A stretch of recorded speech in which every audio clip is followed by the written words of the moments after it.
Hello, everybody. I am back. So, today we are going over the series that was played today. It was the NGX versus RY series. There will be spoilers, so if you're avoiding spoiling yourself for this for some reason, be aware of that. I plan to have this out hopefully by tonight. It is the 29th. Quick note, follow my Twitter. I've been doing a lot of polls on there recently for content that people would like to see. So if you're interested, find that. So let's start up. We're gonna be going through all of the games. Hopefully, I will be able to do this in one sitting, but I might split it up into 3 or 4 episodes depending on how long this goes. So we're gonna start with some basic Big Bang stuff. We see. I'm pretty sure they're going from left to right here, but let's just double check. Yeah, so it looks like it's outside inside. So what we're gonna see here is we see Kha'Zix, Ashe, Jace ban, Gragas, Camille, Jax. So Nigma targeting out the Camille, pretty popular ban target, still very good. Her X-Tech Ultimatum, as well the combo of her Q and her just general mobility makes her still a very formidable threat. Jace, very good poke tool. Um, Same with Kha'Zix, probably the best jungler in the game right now, I think. Just has unprecedented speed in clearing objectives in jungle. Isolation is a great mechanic to do a lot of damage, so yeah. And not really sure about the Jax ban, maybe a target ban from Nigma. I'm not super sure because I haven't seen Jax played a ton. I'll see if it develops throughout the series. Greg is just a generally good support flex pick as well. I want to talk specifically about the Ashe because I'm pretty sure she's banned through most of the series and only by RY. So I don't know why they're banning her and not letting her through. I don't think she's very good, even though she's been around for a while, and I'm still not a fan of her. I think that the Enchanted Crystal Arrow is massively overrated, and that a lot of it is just playing around the first one correctly, because once you get to that point, it's a lot harder to capitalize. From there, we're going to see Corki first pick. Um, I think this is a mistake. I think that Ornn, at least in his current state, is turbo fucking broken, especially if you play him in the support role. I think that his top lane is still very good, but support is just fucking broken beyond belief. Because you can just let people buy items for free. Like the the tempo in Wild Rift and for some for a little bit of League PC is entirely based around when you have to base. It is, hey, do I have enough money to base? Like, can I get it on this wave? Will I have to wait for another wave? Because then you can force people to stay in lane and get away with things like that. But Ornn just basically says you're playing like Hawk right now. Like if you think about the pace of like a Hawk or like AOV stuff like that, that is what Ornn allows you to do. He allows you to cheat tempo in a way that like, or at least cheat recalls in a way that like no other champion can do. Because people talk about like Shen cheating tempo and Galio sort of cheating tempo with their movement, their big movement abilities, or how TP lets you, get off faster recalls. But Ornn is just that to like the furthest extent in his current state. Not to mention, I think his kit is great. His ultimate has a lot of value. Uh, just just his passive makes him a great tank, especially in a meta where there is a lot of damage coming out. So yeah, we have the Aatrox, just a very good bruiser, still flexible into the jungle, or mid. I'm pretty sure. I'm not entirely sure what the new roles for Aatrox are. I don't think he'll be played in top lane though. He's just not great in that sort of scenario. Renekton, good top lane pick, good mid lane pick, can sort of be flexed in either one. Garen to answer, it's pretty common, at least the common theory that I was under the impression of is that Garen Renekton is basically the you take one of them, we'll take the other, and you're not super worried about if you lose either of them. Nigma here picking the Varus, still probably I think the best, pro no, definitely the best ADC in the game.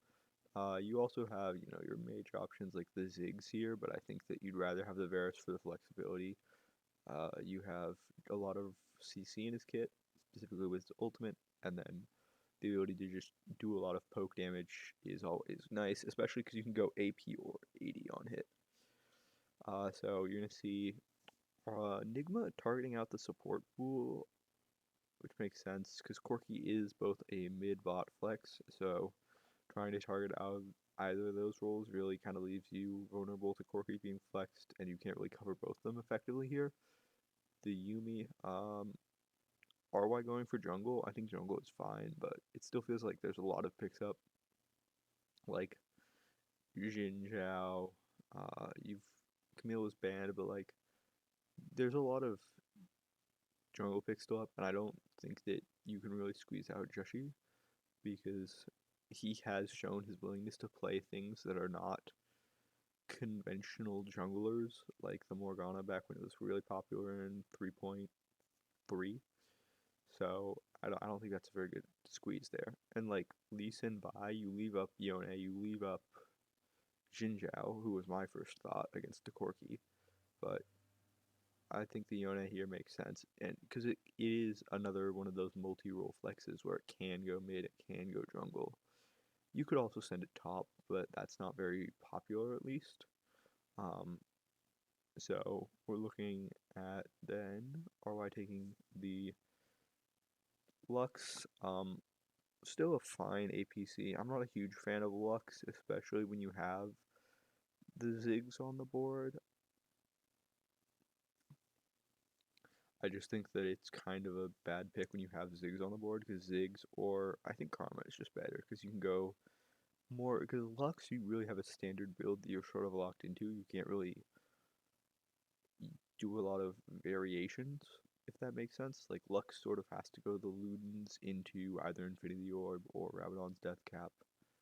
Maybe you go Horizon Focus in there, but you really have that standard build. While I think like Karma has the flexibility of going Ludens or Leandries first, and then you can follow up with the other one, or you can go straight into a Rabadon's, or like if you want to go for a support item, you can do that as well on Karma and still be fine. Same with Ziggs. I think he just does more damage though. So Kaisa for Nigma. So this is something that I want to talk about a little bit in detail here because it is relatively common from Nigma to pick a double squishy comp and then go from there into a comp that's like, like two squishies, two bruisers, and maybe a tank, or like two squishies, two tanks, bruiser. And I'm not a huge fan of those comps. I think they're generally weak to assassins because like RY's draft here is really fucking bad. Like I don't I think picking the Lux on B4 here is dog shit. Like I don't like it to begin with. Like I said earlier, like I think Karma or Ziggs is a better option if you feel the need to pick ADC here. But Corki Varus isn't unplayable. It's annoying, but I don't think it's unplayable in my opinion.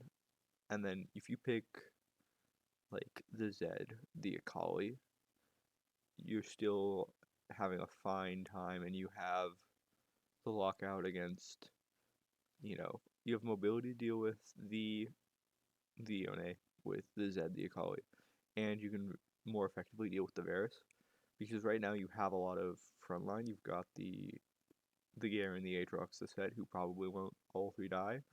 The Corki can deal enough damage. However, you have like Corki is going to be shooting into a meat shield, which is Ornn, and he can't do anything. Which is why the Kaisa pick I think is really good because it like the Yone and the Renekton can effectively deal with the backline. Same with the Ornn because the Call of the Forge God is just such a great AoE tool because you can just point it in the direction and they have to move. It's like if you think about how Galio is a good tool for diving backline, I think Ornn fits that role in the same way for his ultimate, where like if you can force the backline to move, you have the advantage. And from there you have Yone jumping on. What I'd expect to fall out for the roles here are probably Garen top, Aatrox jungle, and Corky mid. Yeah, Corky mid makes the most sense here. Into the and then you've got the Lux set. For Enigma, I maintain probably throw the Renekton top, Yone jungle, and then Kaisa and yeah, Varus stay where they are. Oh wait, no. Yeah, yeah, Kaisa just swapped already. Kaisa was picked last though. Cool, let's get into the game. Um, very popular thing to do now is the good old lane swap. I don't think it's good if you're like you should be expecting it at this point. I've like watched I think 3 or 4 series since being able to watch a lot more, and every single time I think I've seen a lane swap. Like it is something that you should expect at least one game. So if you're getting caught unawares with a lane swap, it means that you're not paying attention to the correct things. Because now, yep, good pathing from Hyde, awares that, hey, I can be ganked here. And I think KTRY also gives the game away a little bit too early, because, like, where else is he going to be? He's going to walk up hit wave. If Aatrox just shows, then there's really no issue. However, they do know Aatrox has Smite, so it's not really a good show. Also, what the fuck is this shit? This is not a good strategy anymore. Like, Aatrox is just losing time in the jungle, unless the Renekton's not going to contest, which I guess he won't, but yeah, you don't really have the ability to contest. But yeah, Garen just...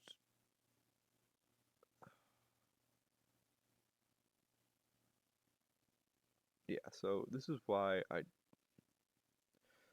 So, like, first here, I don't like this invade. I think that you have vision over the top laner. Do they know where the jungler started? Do they see him?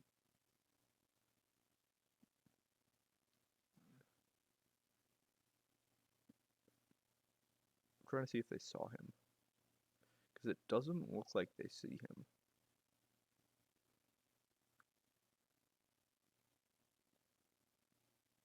It looks like he just gets the wards down and comes.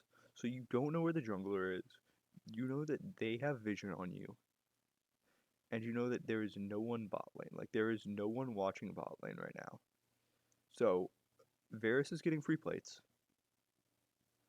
Ornn can get a free recall off, and you know that he's immediately coming top lane to stop this. Because you don't see him hitting the turret. Like, if Ornn was bot lane right now, he would 100% be proccing Demolished right here. Like, this is just free turret plates. Which is why I have zero clue why the Garen started mid. Like, I understand it's probably to leech XP and to get level 2, but then you're just giving up free turret plates and gold. Like, you're giving up free gold and then EXP to Varus. And that's just, like, the person who will absolutely fist this team comp is Varus. Because he can outrange Lux.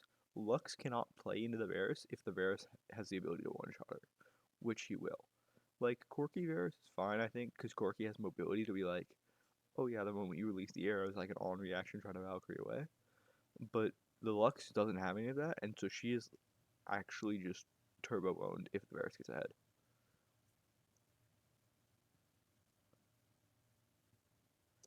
This is also why I hate this fucking team.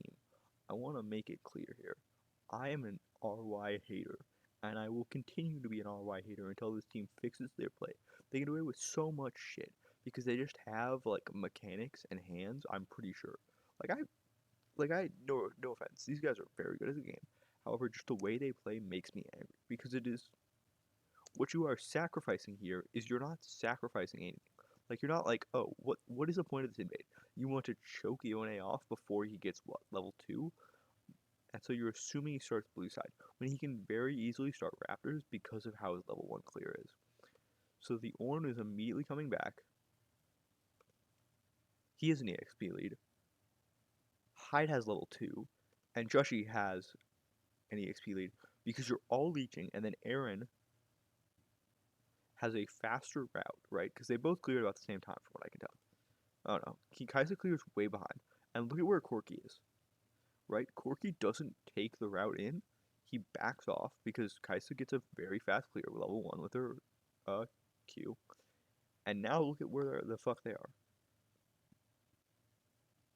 Like, think about how much time they've wasted doing nothing. Like they got Krugs for probably a plate on bot side, but like that doesn't do anything. Like there's nothing that's being done here.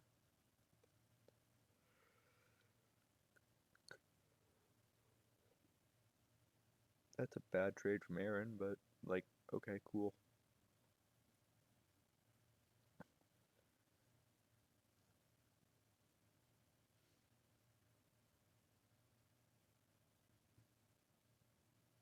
Who got red buff? Oh, Joshi. Wait, then what the? Hold. What the? What happened here? Oh, he just walked up. Just walked up, tried to steal red buff, miss. Forces flash.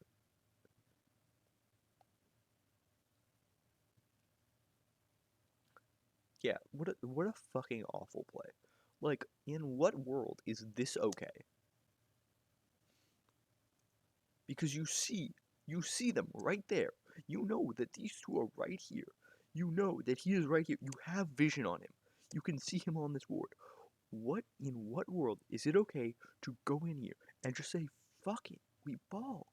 Like, also, you know he has smite. You know Joshi has smite because he hasn't used it yet. There is no way you win the red buff.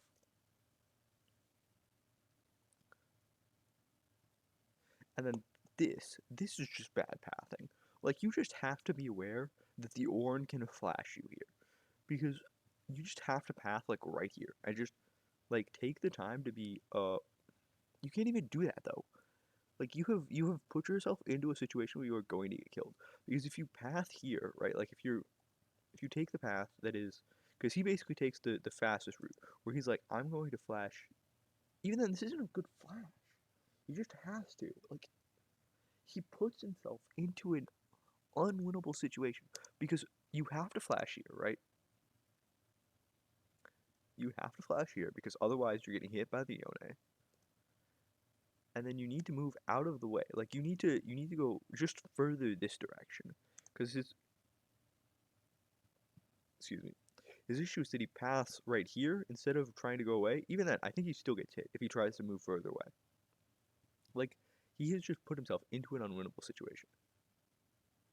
And boom, Kaisa now is what, 300 gold up, 400 gold. Yeah, 300 gold up.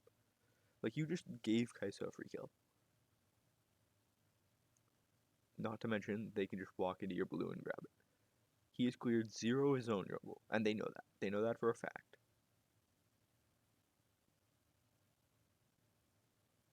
Yep.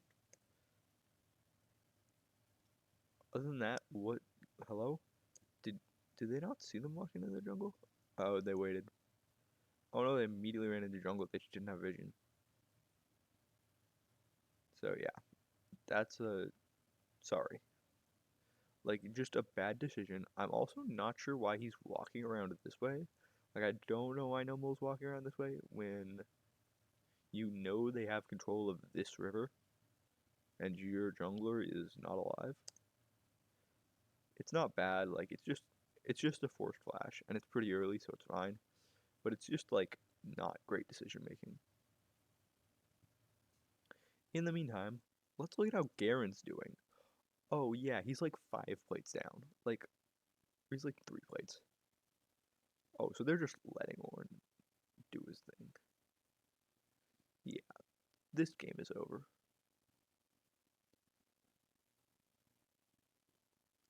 Like Kaisa is just going to abuse Corky in lane, and Varus is about to abuse Lux in lane. Like there is no winning. How are you supposed to win this game?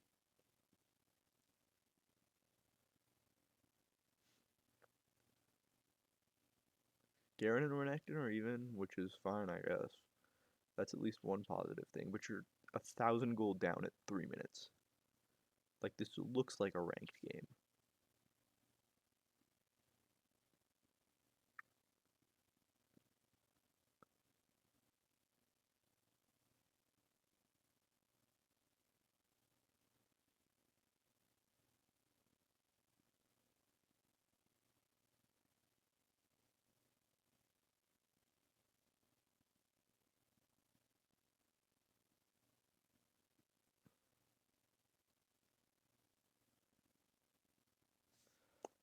Okay, this is a minor nitpick, but I hate the placement of this ward.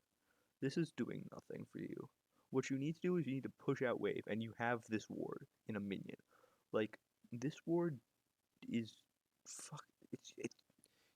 It's god awful. If you're gonna do anything, place it like right here, like further back a little bit. That way it'll cover at least both sides of the lane.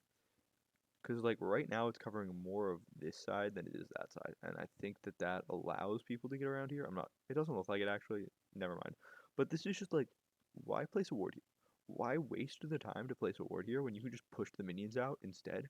Like as long as you just have the ability to like keep relative push, like you're fine. You don't need this. Not to mention you shouldn't be getting ganked as Corky anyways, unless you're massively fucking up. Like even though you don't have flash, it's gonna be back in a second.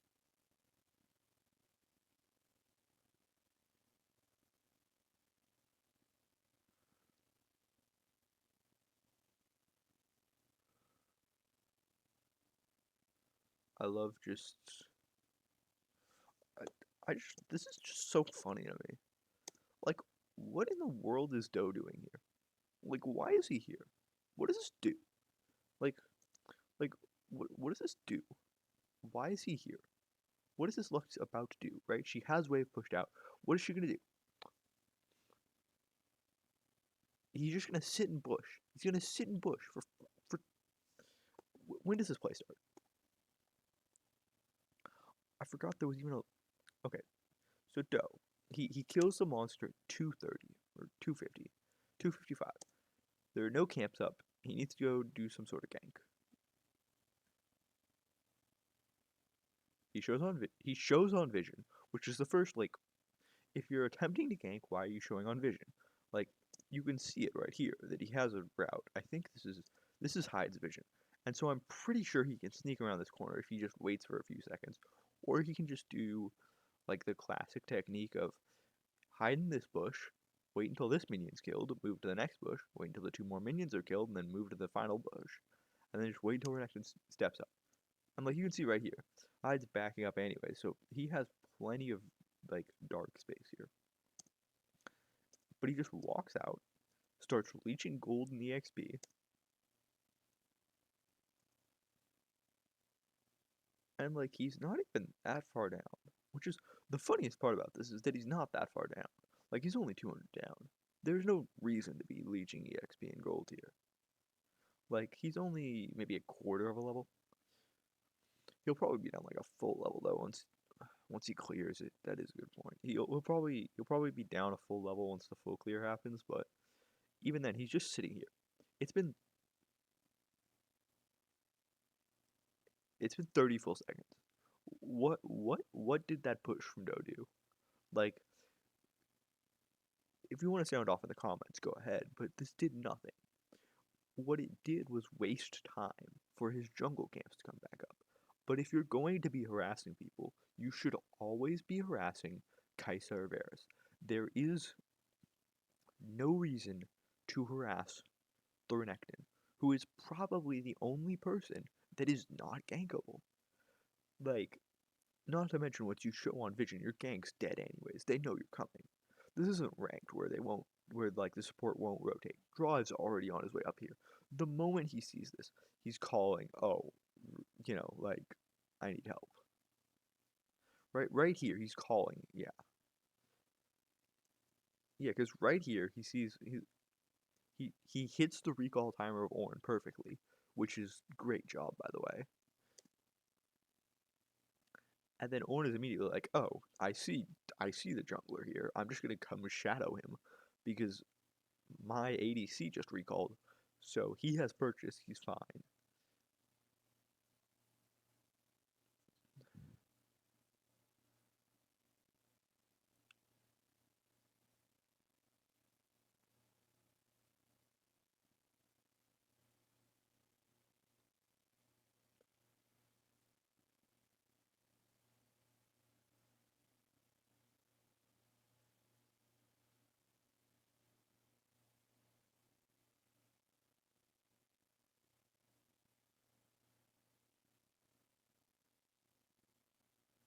See, look, this is exactly why I was saying this ward was useless. Like, look at how fast he gets pushed here. Like, Kaisa does her best to stop him from getting pushed, but he can just keep harassing her. See, like, that ward, much better. Because it actually does something useful. Like, it shows you if the jungler is pathing here. This ward doesn't show you if the jungler is pathing here. So there's no value gained.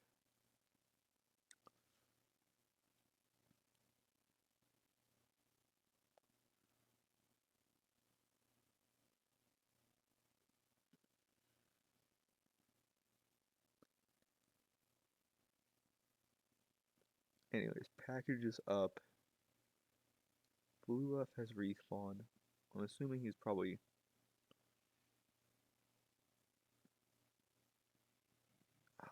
this is just...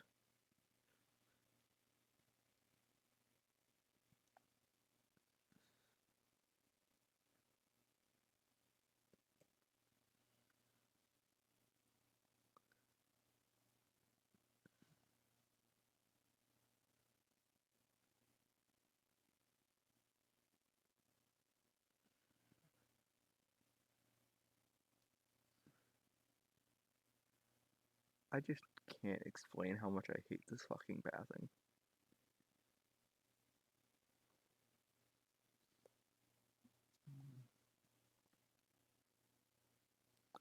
Like, hello? The fuck was that?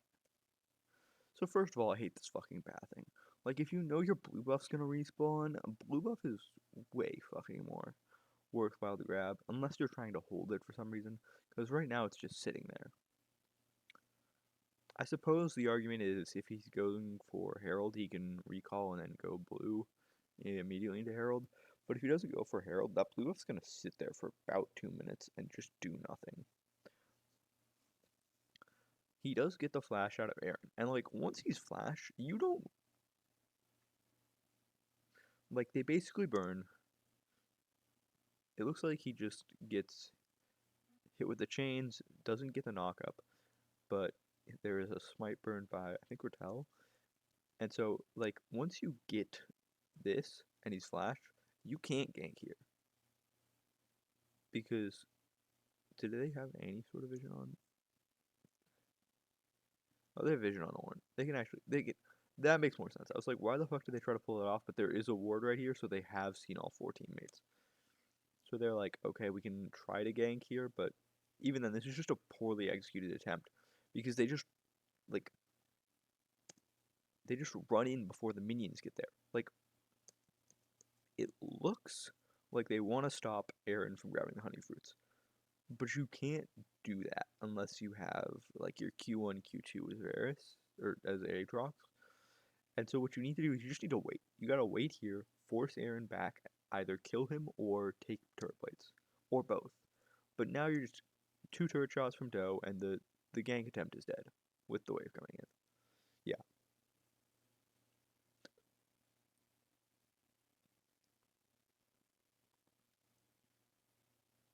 it's another one of those shitty fucking ward placements.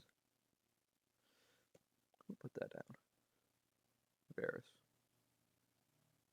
No, no, it was definitely Varus. Might have been Ornn. No, Varus. It was Varus. Anyways, shitty ward placement. It's not good. Why are we putting wards there? There will be minions there, anyways, to help you see. If you want to put a ward, put it here or here to cover more vision, not just in the middle of lane.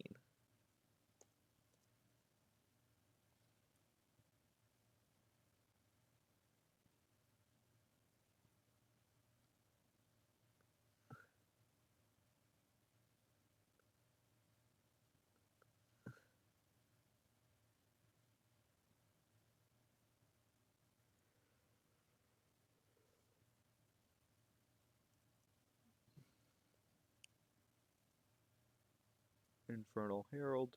Looks like RY are going to just try to go for the Herald, which makes sense because you can't really afford to fight right now. You're down a truckload. Like, you don't. This is one of those games where they probably don't feel like they're down a ton, but they're down a ton. Like I hope somebody is checking the scoreboard because just like on recalls,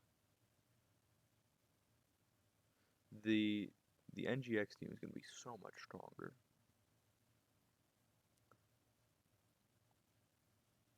Varus immediately going into shield bow. Oh boy, or not shield bow, but serpent fang makes sense. Even though I'm not a huge fan of the item, I just think that it generally people buy it sort of like Grievous Wounds where they don't need to.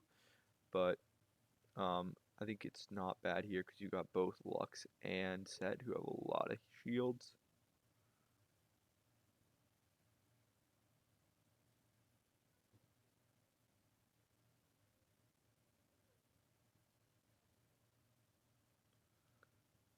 We got Ice Dragon in a few minutes. Baron spawn next.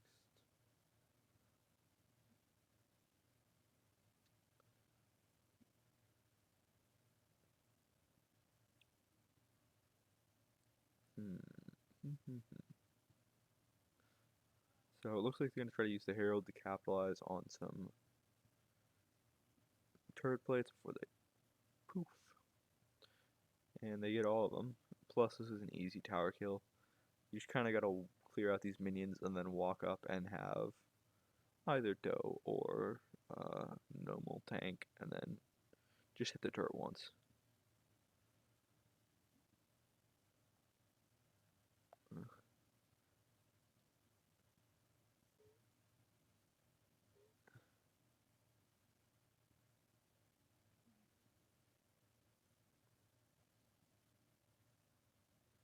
So yeah, this is an awful defense of the turret. Like when your turret has less than like 200 HP, it's dead.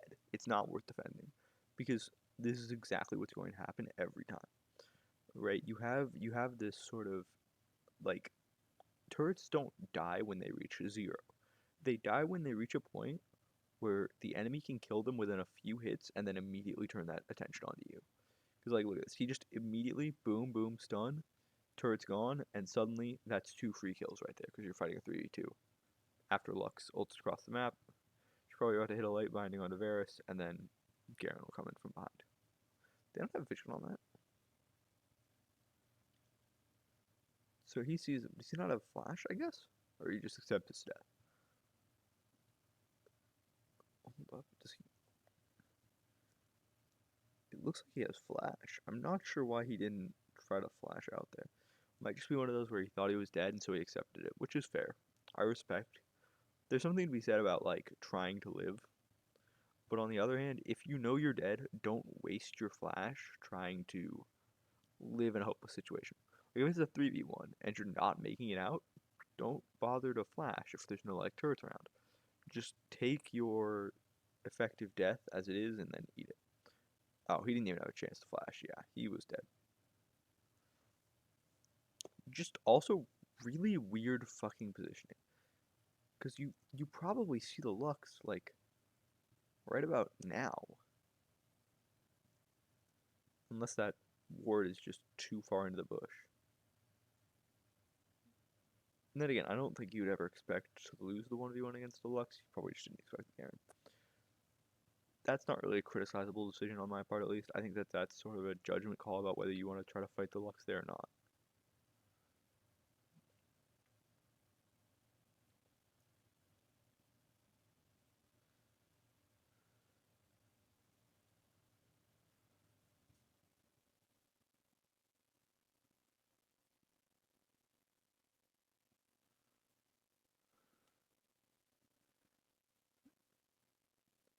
And GX gets the tower in return. Gold leads back up to about 1k, but it looks like it's probably going to shoot back down since they're getting the turret up here. I mean, this is a good play, but I'm not really sure. Like, Rattel appears to try to clear the wave, but yeah, once you're here, you're kind of dead. And so I think the counter, or the counter opportunity on the top side is just, yeah, taking that turret and calling it a day. It's one of those where you can't really, like, You can't really expect everybody to be there, but you should expect something because none of them are on Vision.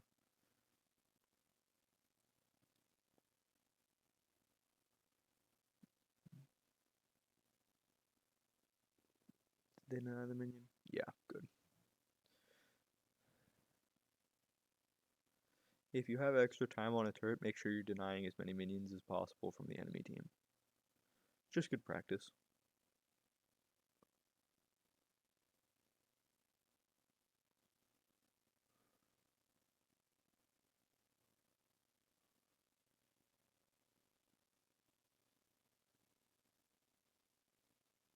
Again, I want to know if Varus has flash up here, because, like, this is just... At some point, it's like, hey, you've just got to stop getting caught out. The effective range of things like the set is a lot bigger than people think, because you got to consider that he is both getting the truckload of movement speed from his ability to run at you, plus he will likely have the rocket belt and the flash. And once he gets on top of you, you're dead.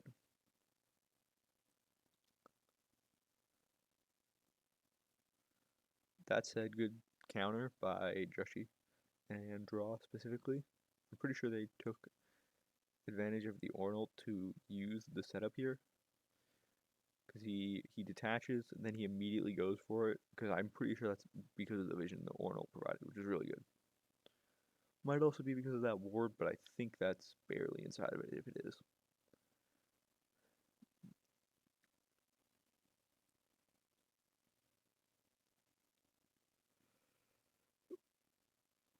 Cool. Let's speed ahead a little bit. Yeah, we are on a normal. We'll speed it up.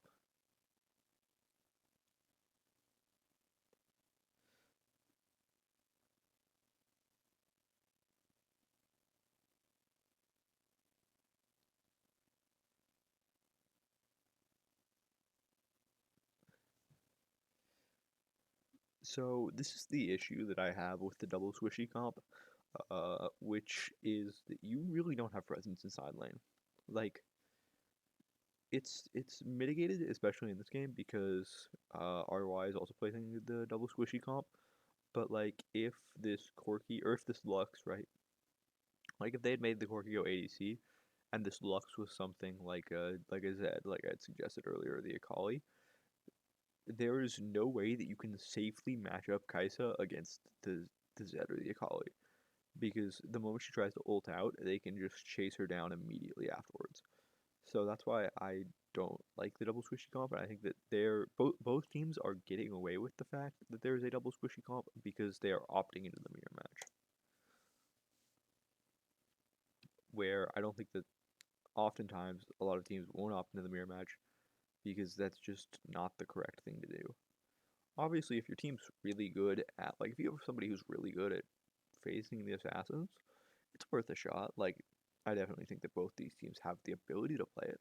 I just think that, like, a lot of a lot of the SEA meta, I feel like, is predicated on the fact that they don't play Chinese teams. Like, they play a certain way that will definitely not work against the Chinese, and that should be taken that way. But you need to basically, like, the way that you play isn't going to work in the long run, and you need to understand that.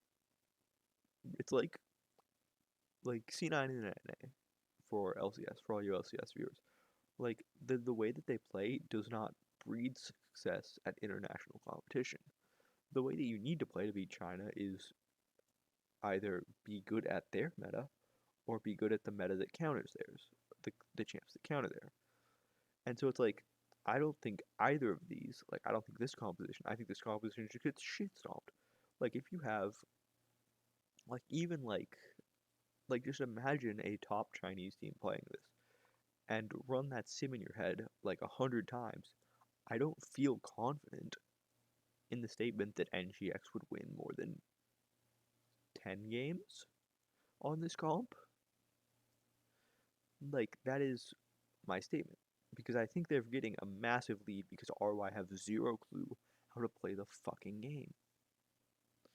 Anyways, this is a big team fight, so I'll slow down and go back over it and stop ranting for a second. So going back here, right? What do we have? So first we see what is one of the most questionable Corki packages I've seen in a minute. I assume it's because package was running out. I didn't check when he picked it up, but that's the only assumption I'd make because otherwise there is zero good reason to do the package like this. Like it's just free damage on dragon unless you are like running out of package right now. That's about it. So other than that, you can see this is what I was talking about, the offensive use of the Ornn ultimate, right? Especially in crowded areas, like right here between the pits and the walls. You got the same thing up here, right, on the blue side. You can just use the Ornn ultimate, send it down this river lane. Like if you think of the river as a lane, right? Because Ornn ultimate basically takes up an entire lane. Think of the river as a lane, and Ornn is just shooting his ultimate down that lane. And boom. That is, I think, 3 or 4 knockups for 100% free. And like, even Luna, who's like literally squeezing against the wall, can do nothing. Renekton comes in from the side, Yone follows up, and boom.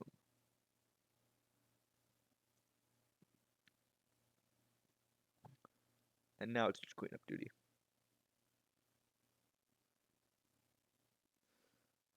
From here, I expect them to either try to push out a few turrets or go to Baron. Because, like, this is Baron territory if you have it. Oh, Baron isn't spawned yet. True, it's only 10 minutes. This is what, like, I keep thinking this game is later than it is because it's a shit stomp. Like, these teams are just, like, it feels like it's a stomp at the end. I was like, oh, it's their dragon fight because it's been that long. Probably because I've been talking too much, but this is just a miserable fucking game. Anyways, this game is actually over now. I'm impressed that RY managed to actually kind of come back instead of just doing literally nothing. Oh, Draw's playing Pathfinder. God fucking. I'm gonna have to take a closer look to the runes next time.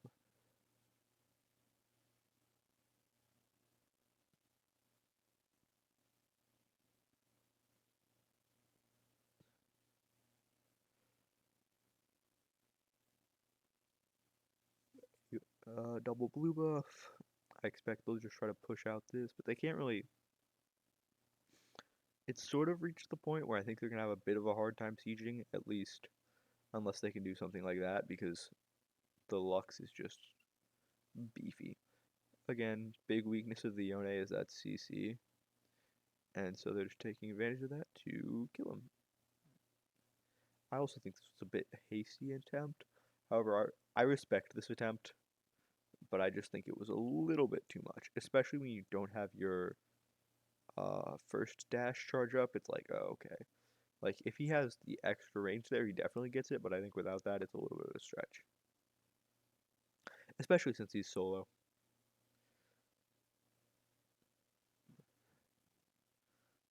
How long?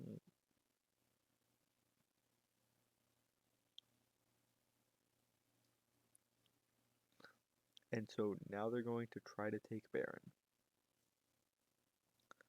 I just, what the fuck is this Baron take?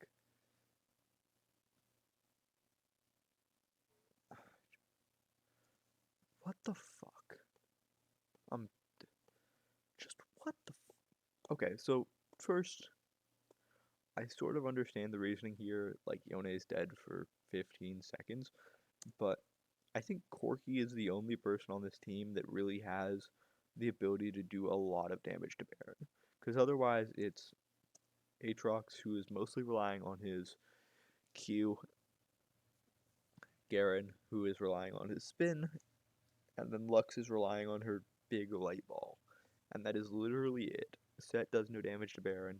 Aatrox and Garen, other than that, really don't do damage to Baron. And Lux, other than that, really can't do damage to Baron.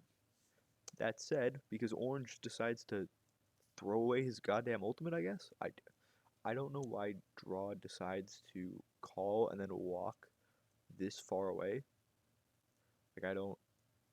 Maybe he thought he could hit it, but I don't understand why you think you could hit that. That doesn't seem like a hit, like a thing that you can hit to me.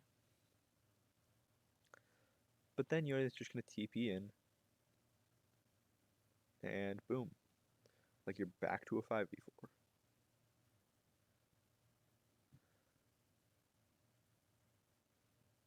That said, I guess they do turn the team fight around. I think this was like I'm not sure why they're going in, because like at this point, Baron is going to reset.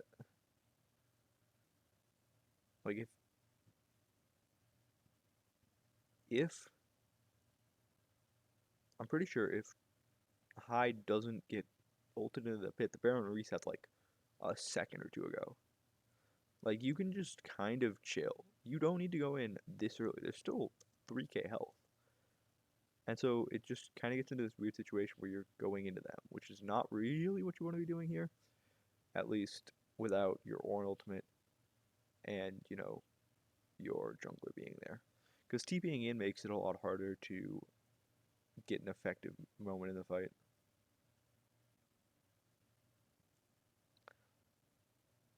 And so now they're actually going to get Baron, or at least they should. Still 3k down, but the Baron should even that up to be about 1.5, 1k probably. There's not a lot of standing gold on the map though, so that's the only issue. They're already down to 1.8, so I'd say it's probably going to be about a 500 gold difference after this. Because the other thing to consider when you're considering things like Baron plays is how much effective value can we get from this? Like, can we actually take a lot of standing gold? Like, there's no tier 3 turrets, so you're relying mostly on tier 2s. So you'll probably get at least 2 tier 2s. But past that, I don't really know what else you can get. The inhib might be a bit tough, especially because they do have Varus Kai'Sa with both pretty good wave taking potentials.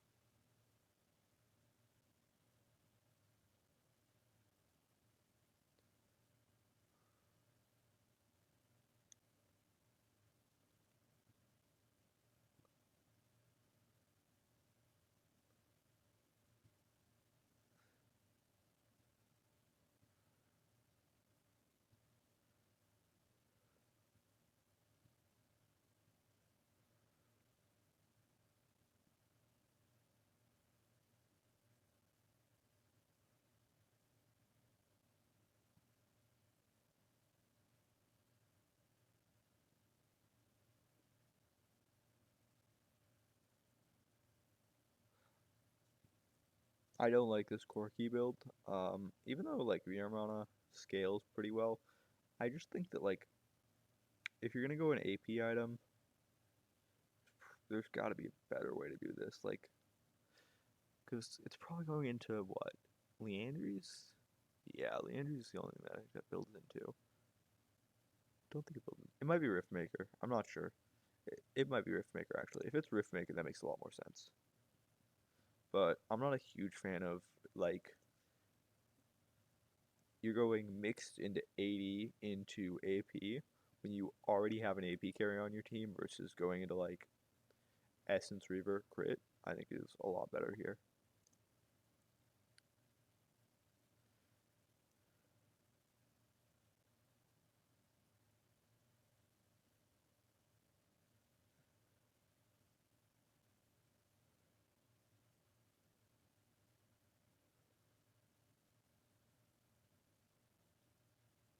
What the fuck? How does Yone get the dragon here? Hold up, I missed it. So first of all, I love that one, Ornn just kind of fucking YOLOs his ult. This is like this is a pet peeve. I don't think it's a big deal, but I'm not a fan of this usage of the ult here because you have no vision on where people are going to be. So he is literally just shooting blind. He's like, I think they are over here. I assume when it calls you, it gives vision. If it does, then that's at least a reasonable hit. But I still think that aiming like right here is a better choice, and then just try to collapse later, because like you don't get a lot of value out of that ultimate. There's just really not. Or like if you just used the ulti right here, you have so much more value. And it's not like the ultimate like cleared a path. Like this walkway has been open the entire time. This ultimate didn't open up this walkway, so you could have just walked here, called the ult, and then shot it down that way, which is more effective value because there's less space they can be in. Because right here, he knows they're in a cone from about at least here to about here, because that's what he saw in the last vision. Versus here, you have an effective cone of like right here to right here, which is a lot smaller space.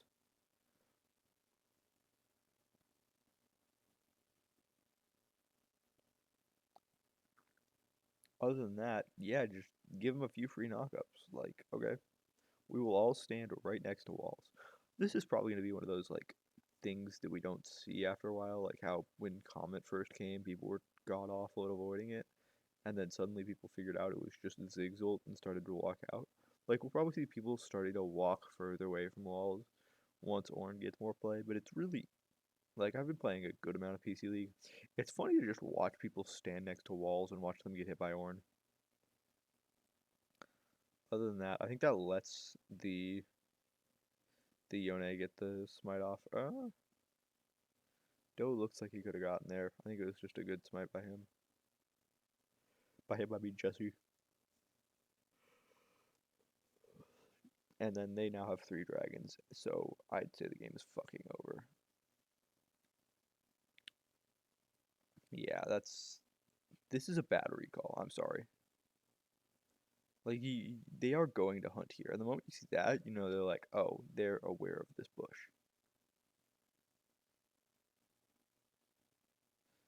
So yeah, I would have. I think the plan would have been to just die, give an execute over to a turret, or hide in that brush and try to recall. But I don't know if you have that much more time when you hide there. How long we got on respawn timers? 15. This is defendable. I know NGX wins the first 2 games, so there's not a lot of suspense here. But oh my god, what the fuck? How do you? How do you? How do you do this? You've watched the Ornn. You just watched the Ornn hit like a 4-man knockup because everyone was standing right next to the wall. And what do you decide to do? You stand right next to the wall. Like literally everyone here is within the Ornn knockup range. You should be standing like right here. And then once this comes down, you're kind of fucked. But they're standing here before this even comes. Like look at how close to the wall they're standing before it even pops up. And then just give over. Boom. That's probably a dead. Oh, he's not dead. Oh, I guess he is because he gets flashed on again. Yeah, so this is just. I don't think it's even overstepping. I think it's just Luna taking a god fucking awful angle. I want to point out that I am being extremely harsh. These guys are still very good. Um, However, I hate this team. I hate that these sinners can get away with whatever the fuck they want 90% of the time and just have zero punishment. These people need to start punishing these. Like that's a god. Just, just, just imagine. Imagine positioning, right?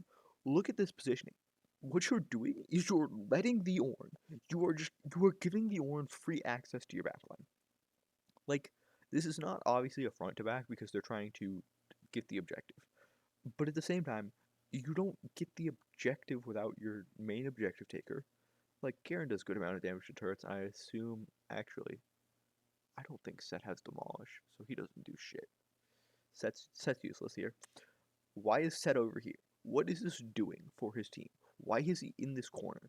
What does this corner do? Like, please explain to me why one, your carry is on the opposite side. Two, why you're letting the enemy team get between you and your carry. And three, why you're positioned in the middle of fucking nowhere. I can't stand this team. Like they are just sitting so hard and they're just gonna get away with it every single time. They didn't get away with it this time. Let's be clear. But they are going to They keep getting away with it, and they can't. They can't keep getting away with it. Good collapse by NGX though. Like, at least they did that. Because like the NGX throws, the NGX has thrown twice. I think I've counted 4 throws from KTRY. NGX has just thrown like the big important areas. 3 throws from NGX. Because like goal difference, throw early, throw here, throw here, throw here, throw here, throw here, throw here. Like these teams are just, it's like watching NA. Like NA is worse, but these teams are just as bad. At least I hope these guys don't get shit stomped. I maintain my statement that I don't think any of the non-Chinese teams will win a series. I think they'll win a match. I can expect, like, I could see NGX winning a match. It'll depend on who the Chinese teams send, but I can see NGX winning a match. I don't see KTRY winning a match. I mean a singular game by that. I think that it is possible, because I assume they're doing the thing where they're doing the, like, multiple series, like a best of 3 of best of 7s. I could see NGX winning a single day of best of 7s. I don't see anyone else right now. I haven't watched a ton of BRU, so I'll give them the shot. I think it's them the day after tomorrow or something. I'll give them their fair shot, but I think that NGX by far and away looks like the best team, and even then they don't look great to me.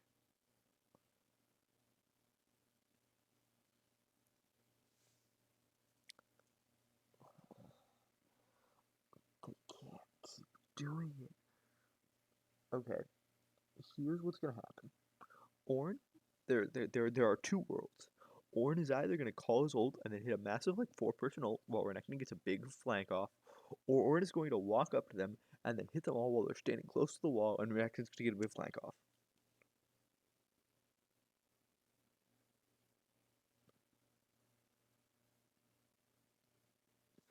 God damn! How did I know? Maybe it's because this thing happened like 10 minutes earlier. I don't I don't know how to explain how frustrating this is. Like I I don't care in the same way about KTRY that I do some of the Chinese teams. Like I am unironically a fan of some of the Chinese teams. Like I like watching like Nova and Weibo play. Not Weibo anymore. Weibo is Weibo is on the list. Weibo's on the fucking naughty list. But like Trace, I still enjoy sometimes. I think EDG. I haven't watched a ton of their VODs, but they sound like in theory I like EDG. But this is just sitting to the maximum. Think about what happened at the Ice Dragon fight. Just recall in your head what happened at the Ice Dragon fight. What went wrong there? It was exactly this. This is exactly what happened. And suddenly it happens again. Like I'm not asking for a lot. I'm just asking for any sort of pattern recognition to think about, hey, one. So first, let's think about the Ocean Dragon fight, right? What happened at the Ocean Dragon fight? Well, all of them were clubbed up against the wall right here, and then the Ornn hit a big smasherooski and knocked them all up. What happened at the Ice Dragon fight? They were all right here, and the Ornn just sent his ult barreling down that way. And what happens here?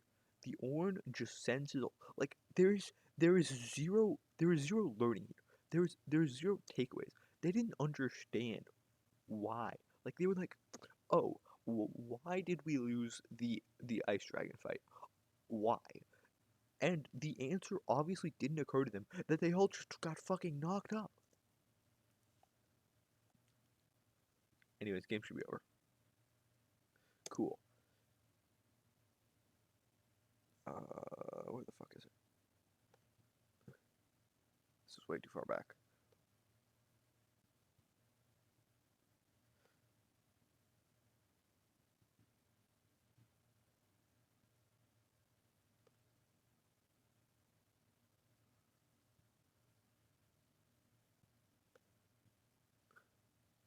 It was literally the same position.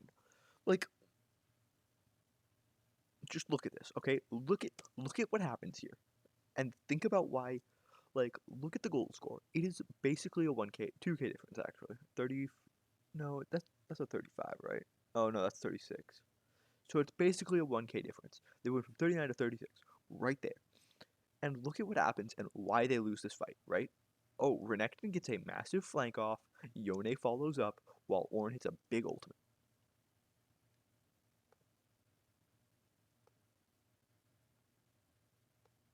What happens here? Watch. Just watch what happens. Renekton is about to get a big flank off while Ornn hits a massive ultimate and Yone follows up. I don't know how to explain that this is. You have to just take some time in game to think about what you're doing and why you're making a bad decision. Like, look at this and tell me. Like, I want any of you, anyone, to recognize this and tell me why this is a good decision. Why should KT be here? Like, in what world does this result in a fight win? You know the Renekton. You see him. You see him right here. You see him clearing your wave. You literally are letting him have access, free access to your backline right here because you have no vision right here. Like I have tried to I explain this to all the teams I coach. But when you're fighting for Dragon, the number one thing you have to be wary about are these walls because they are very deceiving. You think that you're safe because you have these walls, but these walls are very thin. They're easy to jump over and they're easy to do. And ADCs love to position right here and right here because it feels very safe. Like you're like, oh, I've got walls on all sides, my team's in front of me. No, you're not safe. You're right there, you're in danger. But just back on topic. Aside from the horrid positioning, like somebody explained to me why Ratel and Nomal are here. Like it doesn't make sense. Ratel should be over here. Nomal should be like right here. Doe, Doe should be like in here. Doe should be in the pit, which sounds really, really fucking stupid, but it is the best option because what you want to do is you want to make it so that the Ornn has to choose. He has to choose between like Haku should be here where Doe is. Doe should be here. Actually, well, Haku should be here, Doe should be where Nomo is, and Nomo should be where Haku is. What do I mean by that? So let's get back to that spot. Sorry, I fast forwarded. Right? Doe should be here. He should be hitting the dragon. Nomo should be here. He should be sort of posturing for space. I don't know why Luna is pushed up further than Ratel. I don't know where your front to back is. Like just the basics of team fighting. Front to back. Why is your squishy in your front? Why aren't your frontliners in the front? Why aren't your frontliners split up so that no matter what, you still have a tank who can move? Why don't you do a front to back but split about here so that the Ornn can't hit you both? Or if he tries to hit you both, you can split off and he will hit none of you. You have to make the Ornn make a complex decision about who is more valuable, right? Who do you consider to be the bigger value? And instead, he just gets both of them for free. I can't with this team. How long do I have? Cool. We'll cut it here. I don't know how long I've been recording, but I think it's about an hour. It might be 45 minutes. Did I just cut it off like a dumbass? I guess not. Oh, hold up, hold up. 1 hour, goddamn. Yeah, so we'll cut it there. We'll go to game 2 tomorrow.